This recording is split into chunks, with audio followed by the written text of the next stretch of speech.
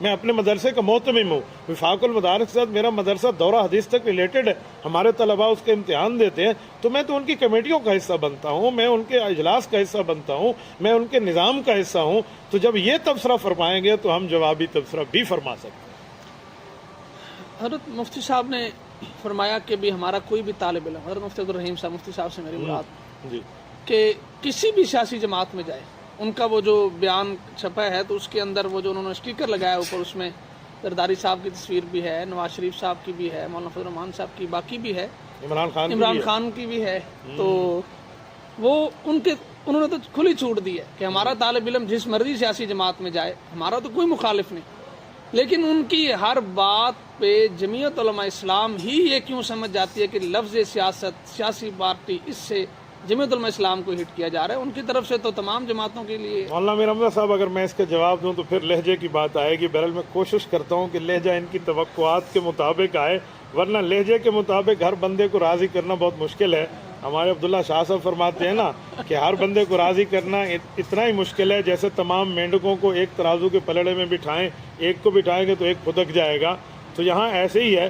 بہرحال اگر مولانا مفتی عبدالرحیم صاحب فرماتے ہیں کہ میرا طالب علم جس سیاسی جماعت میں جائے ہمیں کوئی مسئلہ نہیں ہے، ہمارے طالب علم اس سیاسی جماعت میں اس سیاسی جماعت میں ہیں، اگر یہی مسئلہ ہے تو پھر جمعیت علماء اسلام کی وجہ سے ہم وفاق سے الگ ہوئے ہیں، یہ رائے پھر اس رائے کی اتضاد نہیں ہو جائے گی، متضاد بن جائے گی، نمبر ایک۔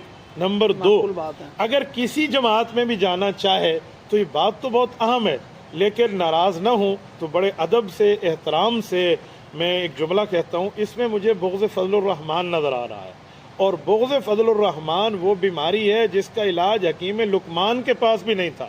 جب حکیم لقمان جیسے بندے کے پاس اس کا علاج نہیں ہے تو میرے پاس بھی اس مسئلے کا علاج نہیں ہے، اب میں اس پر کیا جواب عرض کر سکتا ہوں؟ ایک بات ذہن میں آئی، اختلاف ہوتا رہتا ہے، لیکن کسی کی ذات کو نشانہ بنانا، ہوٹنگ کرنا، دونوں طرف سے میں اس کو مناسب نہیں سمجھتا، لیکن مفتی عبدالرحیم صاحب کے پیش سے ایک بات نشر ہوئی، حضرت مفتی رشید احمد رحمہ اللہ تعالیٰ علیہ کا ایک وصیت نامے کے نام سے، کہ 22 سال میں نے مفتی عبدالرحیم صاحب کو پرکھا، ان کے ذاتی خوبیاں، اچھائیاں، برائیاں، معاملات زندگی، خاندانی، باہر کے، سارے میرے سامنے، 22 سال کے بعد میں نے ان کو اپنا جانشین مقرر کیا، باوجود اس کے کہ ان کی اولاد موجود تھی۔ اگر مفتی رشید احمد صاحب ایک بندے پہ 22 سال کی محنت کے بعد اعتماد کر رہے ہیں تو میرے جیسے علماء کو اس میں اعتماد کرنے میں کیا حرج ہے؟ میرے خیال میں تو کابرین کی اس طرز کو ہمیں بھی اپنا لینا چاہیے، مان لینا چاہیے انہیں۔ حضرت مولانا مفتی رشید احمد لدھیانوی رحمۃ اللہ علیہ کی قبر پہ اللہ کروڑوں اربوں رحمتیں نازل فرمائے، بات اتنی ہی ہوتی تو اعتراض مجھے بھی نہ ہوتا، ہمیں کوئی اعتراض نہ ہوتا اگر بات اتنی ہی ہوتی، لیکن مفتی عبدالرحیم صاحب دامت برکاتہم العالیہ مولانا مفتی رشید صاحب کے نظریے سے ہٹ چکے ہیں۔ ٹھیک ہے انہوں نے 22 سال پرکھا ہے، ٹھیک ہے انہوں نے وسیع مقرر فرمایا ہے، ٹھیک ہے انہوں نے جانشین مقرر فرمایا ہے، لیکن جامعۃ الرشید اس وقت بڑی معذرت کے ساتھ جامعۃ الرحیم بن چکا ہے۔ آپ کہیں گے کیسے؟ میں اس کے لیے حوالہ لاتا ہوں، اپنے گھر سے لاتا ہوں، اپنے سے مراد جامعۃ الرشید سے لاتا ہوں۔ اصل الفتاوی اٹھائیے، جلد نمبر 8 اٹھائیے، مولانا مفتی رشید احمد لدھیانوی سے سوال ہوتا ہے کہ حکومتی امداد لینے کے بارے میں آپ کیا فرماتے ہیں؟ وہ فرماتے ہیں مدارس میں حکومتی امداد مدرسے کے معاملے کے لیے مضر ہے، مدرسے کے معاملے کے لیے ٹھیک نہیں ہے، باقاعدہ اس پہ رد فرماتے ہیں کہ حکومتی امدادیں ہم نہیں لیں گے۔ تو مفتی عبدالرحیم صاحب تو باقاعدہ دلائل دے رہے ہیں، فلاں مدرسہ لیتا تھا، فلاں لیتا تھا، فلاں لیتا تھا، نواب صاحب آ کے دیتے تھے، فلاں دیتے تھے، پورے سال کا چندہ دیتے تھے۔ مفتی عبدالرحیم صاحب مولانا رشید احمد لدھیانوی رحمۃ اللہ تعالیٰ علیہ کے منہج پہ نہیں رہے، حضرت نے ایک اپنا منہج اور اپنا بورڈ اور اپنا مجمع بنا لیا ہے۔ مفتی رشید احمد لدھیانوی صاحب جب تک زندہ رہے وفاق المدارس کے ماتحت رہے، حضرت مفتی عبدالرحیم صاحب وفاق المدارس سے ہٹ گئے، مولانا مفتی رشید احمد لدھیانوی کے منہج سے ہٹ گئے، مولانا مفتی رشید احمد لدھیانوی کے طرز عمل سے ہٹ گئے، تو اب جامعۃ الرشید جامعۃ الرحیم بن چکا ہے، اسی لیے اب ہم بات کریں گے تو جامعۃ الرحیم کو دیکھ کر ہی بات کریں گے۔ ایک اور بات ذہن میں آ گئی کہ وقت اور حالات کے ساتھ کچھ ایسی مجبوریاں، حالات ہر ایک پہ آتے ہیں کہ سابقہ چیزوں سے انسان اگر انحراف کر لے تو میرے خیال میں ایسی مثالیں ہر جگہ مل جاتی ہیں۔ تو لیکن اس کے ساتھ ساتھ جو آپ نے اپنی گفتگو میں فرمایا، کیا